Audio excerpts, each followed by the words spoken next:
Well, hello again. Today we're back at the Japanese gardens in Hilo. And if you look at the water carefully, you see the little speckles of light? That's because it's raining here ever so gently, which it does quite a lot here in Hilo.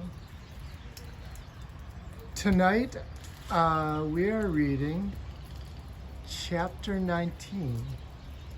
And the book, of course, is The Tale of Despero by Kate DiCamillo and illustrated by Timothy Basil Ehring.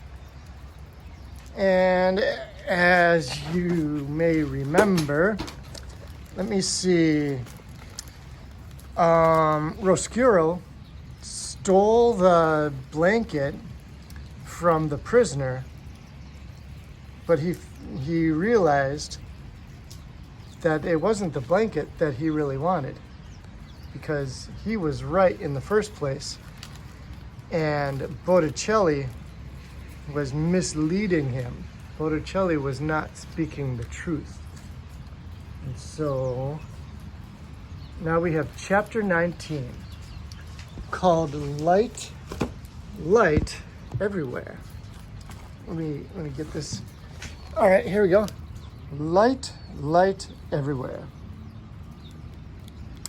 Imagine, if you will, having spent the whole of your life in a dungeon. Imagine that late one spring day, you step out of the dark and into a world of bright windows and polished floors, winking copper pots, shining suits of armor, and tapestries sewn in gold. Imagine. And while you are imagining things, imagine this too.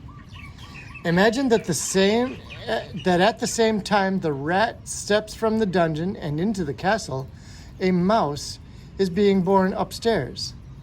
A mouse, dear reader, who is destined to meet the light bedazzled rat. But that meeting will occur much later.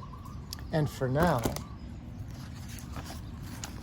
the rat is nothing but happy, delighted, amazed to find himself standing in so much light. "I," said Roscuro, spinning dizzily from one bright thing to the next, "I will never leave.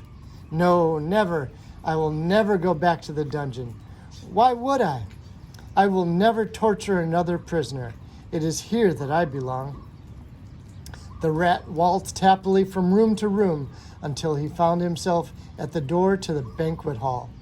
He looked inside and saw gathered there King Philip, Queen Rosemary, the Princess P, 20 noble people, a juggler, 4 minstrels, and all of the king's men.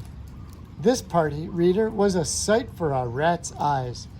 Roscuro had never seen happy people. He had only known the miserable ones. Gregory the jailer and those who were consigned to his domain did not laugh or smile or clink glasses with the person sitting next to them. Roscuro was enchanted. Everything glittered. The gold spoons on the table, everything glittered, everything. The gold spoons on the table and the jingle bells on the juggler's cap, the strings on the minstrels' guitars, and the crowns on the king's and the queen's heads.